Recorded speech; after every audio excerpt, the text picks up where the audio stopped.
Hola a todos, bienvenidos a esta segunda clase tutorial. Vamos a comentar sobre los errores de traducción que surgen de las dificultades que encontramos al traducir la literatura.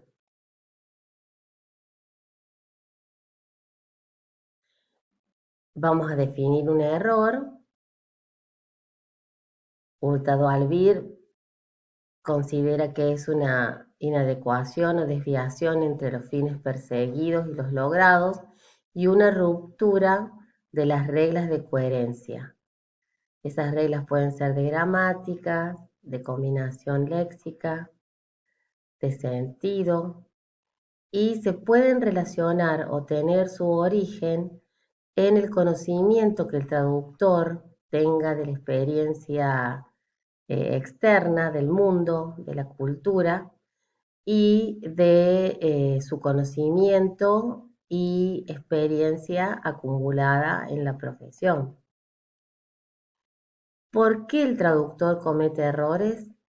Porque no se da cuenta, no es consciente, no percibe aquello que lo aleja de la norma. Puede ser que no respete el encargo de traducción, que no comprenda el texto fuente, que no pueda reformular el sentido en el texto meta y que el texto meta no esté adaptado o adecuado al destinatario, al lector. Estas se transformarían en preguntas que el traductor puede hacerse en la etapa de revisión de su traducción. Si tengo un problema léxico, tengo que resolverlo. Por ejemplo, si no lo resuelvo, cometo un error. El problema puede ser también a nivel extralingüístico o a nivel pragmático.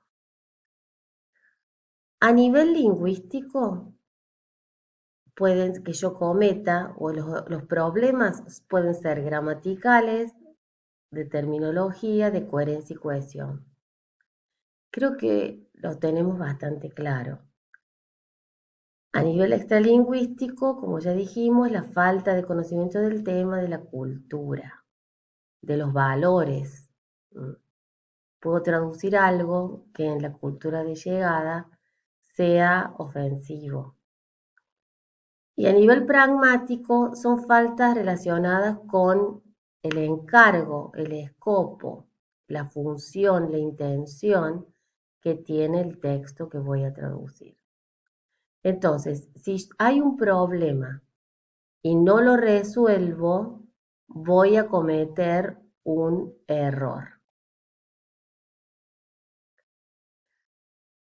Entonces, ¿cuáles serían las dificultades que me llevan a un error? Falsos amigos, como la palabra pretend, que en español es pretender, la podemos considerar como pretender, y en inglés significa simular.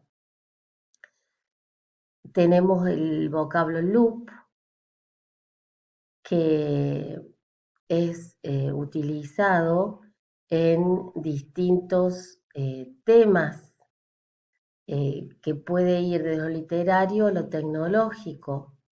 Entonces, como traductor debo considerar cuál es el término que se adecua al texto que estoy traduciendo. Eh, Surgió como ejemplo en un trabajo práctico el loop como bucle, que es el término que se utiliza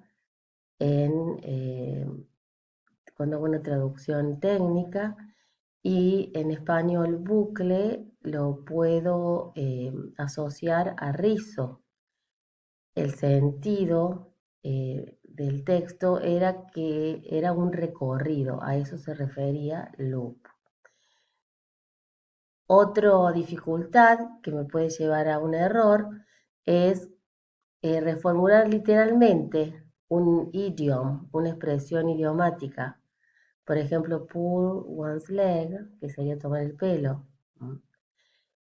nunca debemos dejar de tener en cuenta que traducimos sentido, no palabras aisladas. El discurso es una lengua en determinado contexto y tiene determinada finalidad e intención. Nunca debemos perder esto de vista. Un ejemplo sacado de un trabajo práctico dice: a record played on a gramophone, the voice and piano wobbling with the spin of the record. Hay dos opciones con error. En un caso puede ser problema gramatical, en otro caso problema terminológico. ¿Cómo soluciono esos problemas? Los soluciono documentándome. El primer error, la primera versión con error, un disco reproduciéndose en un gramófono, la voz y el piano bamboleándose al sonido de la música. El segundo, sonaba un disco en el gramófono, la voz y el piano temblaban con el trompo del disco. Y la versión adecuada, sonaba una canción en un gramófono, la voz y el sonido del piano temblaban con el girar del disco. En la versión correcta se han superado determinados problemas, como por ejemplo el terminológico, es el girar del disco, spin, no es el trompo del disco. Se ha solucionado un problema de puntuación, la voz después de gramófono comienza una oración independiente, la voz y el sonido del piano, por lo que en lugar de coma debemos poner punto y coma. Un problema de sentido o de construcción también, que va a llevar a reformular la construcción de la oración. En el original dice The Voice and Piano, pero en español debo ser más específico. ¿Qué temblaba? La voz y el sonido del piano. También tenemos el uso del gerundio, que tengo que preguntarme si es correcto o incorrecto, y es por esa razón que ahí ustedes van a poder ver una referencia, ¿no?, para repasar el uso correcto e incorrecto del gerundio.